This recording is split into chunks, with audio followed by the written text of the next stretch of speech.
Most people who recognize their self-sabotage are not confused about what they are doing.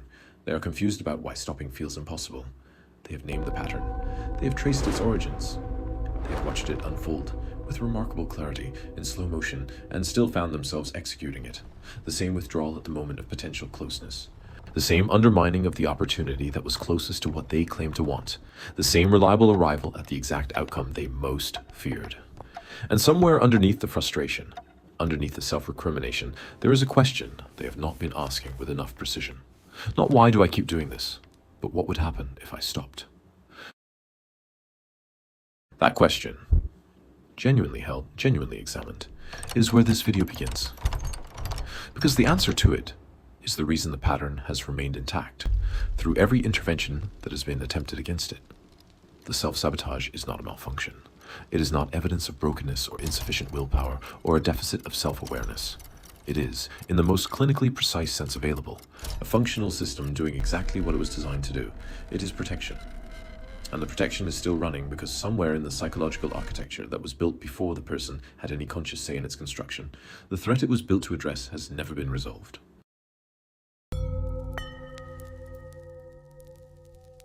This distinction between behavior that is broken and behavior that is functional is not a rhetorical softening. It is the entire difference between approaches to this pattern that eventually work and approaches that do not. If self-sabotage is a malfunction, the solution is correction. More discipline, better habits, stronger commitment to the stated goal. And every person watching this has probably tried that solution, in one form or another, with the same result. The pattern absorbs the correction and continues. Because the solution that treats the behavior as a problem to be eliminated has not engaged with the structure that makes the behavior necessary. It has not asked what the sabotage is protecting, what the protection was built against. And whether that original threat has actually changed, or whether it exists now only as a memory, the nervous system has not yet received permission to update. Carl Jung observed that the psyche does not generate harmful behavior randomly. Everything the psyche does, including and especially what the conscious mind experiences as destructive, serves a function within the overall economy of the person. The symptom is a communication. The pattern is a response. And the response, however harmful it appears from the outside, was originally an adaptation, a solution that a less resourced, less developed version of the person generated under conditions that genuinely required it. The self-sabotage did not arrive uninvited. It was constructed with whatever materials were available at the time.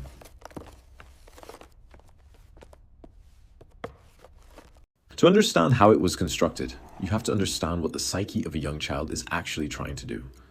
And what happens when the environment it develops inside makes certain conclusions feel necessary. Every child arrives in the world without a formed self.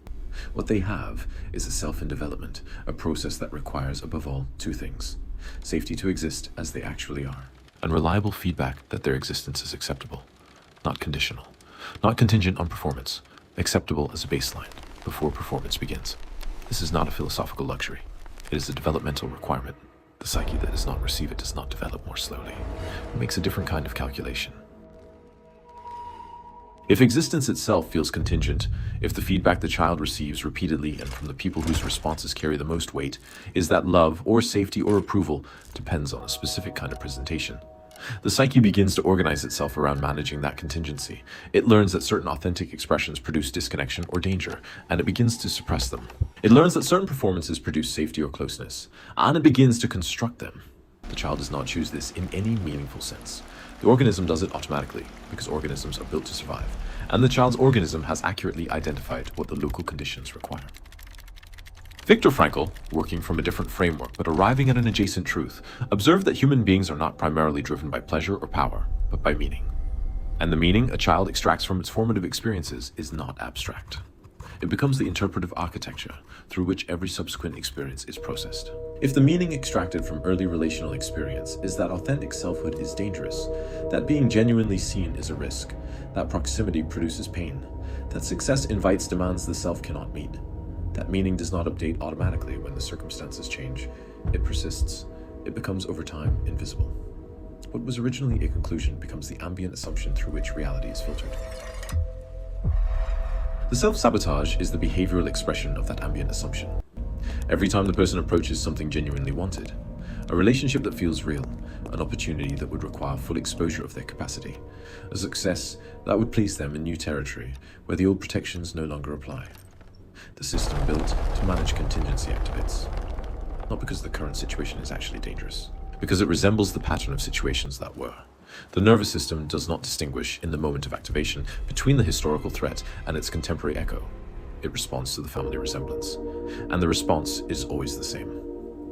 Create distance from the thing that is getting too close to where the original wound lives.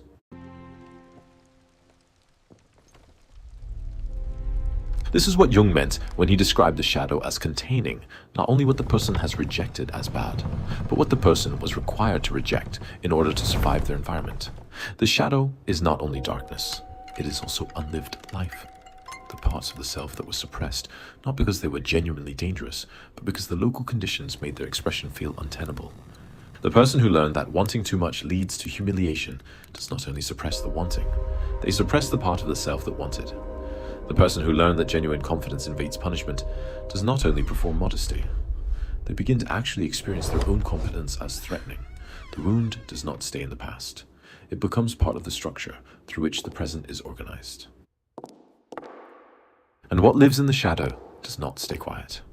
The suppressed material accumulates pressure over time, and the psyche, always working toward its own integration, even when the conscious mind is working against it, finds indirect ways to give that material expression.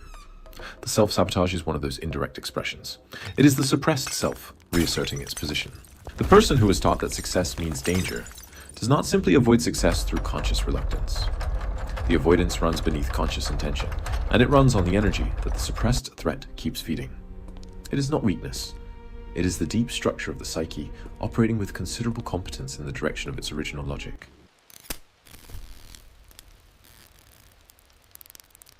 Here is where the integration path becomes both precise and honest, because this is the place where most treatments of this subject go vague. The approach that does not work treats insight as resolution. The person learns about their self-sabotage pattern. They trace its developmental roots. They identify the original wound with considerable clarity. They feel, in the moment of recognition, something that resembles relief. The relief of finally having a framework that makes coherent sense of what has always felt like irrational behavior. And they expect this recognition to constitute a change. It does not. Not because the insight is wrong, because insight operates in the domain of understanding, and the pattern does not live in the domain of understanding. It lives in the nervous system. It lives in the body's learned response to situations that carry the signature of the original threat. It lives in the automatic, pre-conscious activation that happens before the mind has had any opportunity to apply its understanding. Knowing why you sabotage does not interrupt the sabotage. It gives you a more compassionate story about the sabotage, but the behavior continues to execute beneath the narrative, on its own schedule, for its own reasons, because the system that generates it has not received the experiential information it would need to update. What actually works, and this requires precision, is not replacing the protective pattern with a different behavior. It is the gradual resolution of the threat the protection was built against. The organism that generated the self-sabotage as an adaptation to an environment of contingent acceptance needs, at some level of experience rather than understanding, to encounter evidence that contradicts the original conclusion, not as a concept, as lived reality that accumulates over time. This is what Jung meant by individuation, not the achievement of a final integrated state, but an ongoing process of bringing what has been held in the shadow into genuine contact with conscious life, so that the suppressed material can develop, differentiate, and eventually be integrated, rather than expressed indirectly through the patterns the conscious self keeps experiencing as compulsions. It requires tolerating what the protection was designed to prevent, genuine exposure to the territory that was originally dangerous, not recklessly, not through forced vulnerability, through the slow, incremental experience of being genuinely present in moments that previously would have triggered the retreat, and discovering each time that the catastrophe the system predicted did not arrive. The self-sabotage will not resolve through understanding it from a safe distance. It will resolve through the accumulated experience of encountering, in small honest increments, the thing it was protecting you from, and finding that what waits there is not the original danger, but the unlived life that the protection made impossible.